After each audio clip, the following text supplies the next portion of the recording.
Welcome tayo mga boss. Welcome sa ating channel. Bukod sa dalawang Japanese player ngayon sa NBA na sila Rui Hachimura at Yuta Watanabe mga boss, ay alam nyo bang may isa pang Japanese player noon na kauna-unahang naglaro sa NBA? Naging teammate pa nga siya ni Steve Nash. Marahil lang ilan sa inyo ay hindi pa alam ang kwentong ito. Kaya halina at pag-usapan natin ang mga naging journey sa NBA ng Japanese player na ito. Walang iba mga boss, kung hindi ang 5'9" point guard ng Japan na si Yuta Tabuse. Si Yuta Tabuse mga boss ay pinanganak sa Yokohama, Japan noong October 5, 1980. Lumaki siya sa isang pamilyang na mahihilig talaga sa sports. Magmula sa kanyang lolo at mga tito na mga naging player ng baseball at soccer. Subalit ang mga sports na ito ay hindi nga niya nakahiligan dahil mas naging interesado siya at mas pinagtuunan niya ng pansin ang basketball noong siya ay 9 years old pa lamang mga boss. Sa kanyang high school ay naging varsity siya sa Noshihiro Technical High School sa loob yan ng 3 taon. Dito ay naging popular siya na hindi lamang sa kanilang school kundi sa buong Japan. Dahil sa loob ng 3 taon niya dito ay isang beses lang natalo ang kanilang team. Well, matapos nito ay tumungo siya sa Amerika para dito mag-aral sa kolehiyo at may pagpatuloy ang kanyang paglalaro ng basketball dahil alam niya na mas matindi ang mga training na kanyang masusubukan dito para mas lalo pa siyang mag-improve ng gusto. Dito ay nag-enroll siya sa Brigham Young University sa Hawaii at nag-tryout siya para sa basketball team nito. Nakasali pa noon sa NCAA Pacific West Conference. So hindi agad nga nakapaglaro si Tabuse mga boss sa loob ng 2 taon dahil sa kanyang eligibility. Dahil dito ay isang season nga lang siya nakapaglaro at may average na 7.6 points at 6.6 assists bago siya nagpasyang bumalik ng Japan para dito maglaro bilang professional basketball player ng Toyota Albert ng B-League. Subalit hindi ba rin nilist na Tabuse mga boss ang pangarap niyang maging isang NBA player. Dito ay iniwan niya ang Toyota Albert at bumalik siya sa Amerika para subukan ulit ang kanyang kapalaran. Dito ay naimbitahan agad siya na maging participant para sa parating na NBA Summer League noong 2003. Agad nga siya nakapaglaro para sa Rock Mountain Review ng Dallas Mavericks. At nag-average nga siya dito mga boss ng 4.5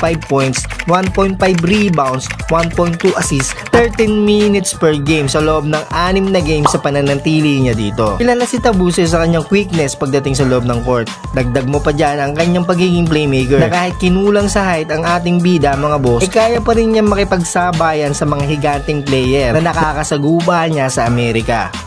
Ang paglalaro ni Yuta Tabuse sa NBA Summer League mga boss ay nagbigay ingay sa kanyang pangalan para makilala siya ng mga naglalakihang media company sa Amerika. Kumalat ang balitang ito sa buong US at Japan at naging laman ng mga headlines ng balita na mayroong isang Japanese-born player ang susubok para makapasok sa pinakamalaking liga ng basketball sa mundo. Well, sa loob ng 1 taon na ito, na pagsali niya sa training camp ng mga NBA teams, ay isang team nga lang ang nagbukas ng pinto para sa kanya, ang Phoenix Suns. At sa pagbubukas ng 2004-2005 NBA season, ito ay nakasama siya sa opening night game kontra Atlanta Hawks bilang official roster ng Phoenix Suns noong November 3, 2004. Well, sa game na ito mga boss ay pagpasok pa lang ni Tabuse sa loob ng court galing sa isang substitution, dito ay nakaani agad siya ng respeto sa mga fans at kanyang mga co-players. Ang mismong si Steve Nash pa nga ang nag-cheer para sa kanya. At sa game na ito ay kumabada siya ng 7 points na nakuha niya ang kanyang unang 2 puntos sa free throw line. Pero sa gabi na yon,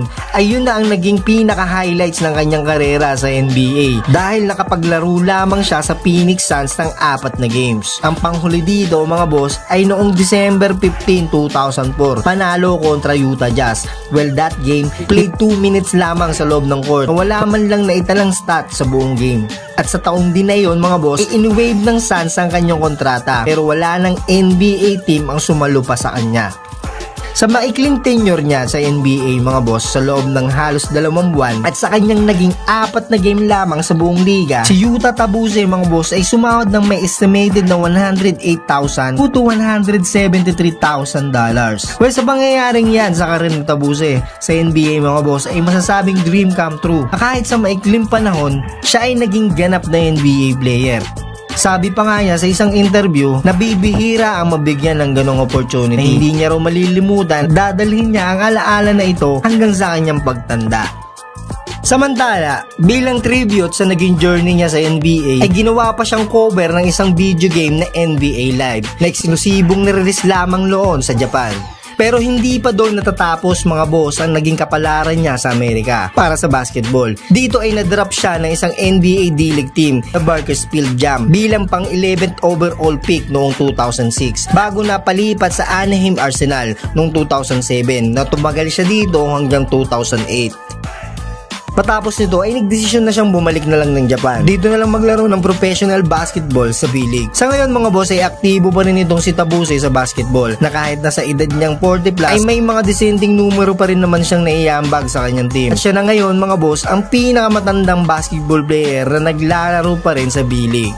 So ito lang muna ang kwento natin sa ngayon mga boss, at bago nga tayo magtapos ay nais ko lang munang humingi sa inyo ng isang like, comment at subscribe para maging updated ka naman sa ating mga future videos.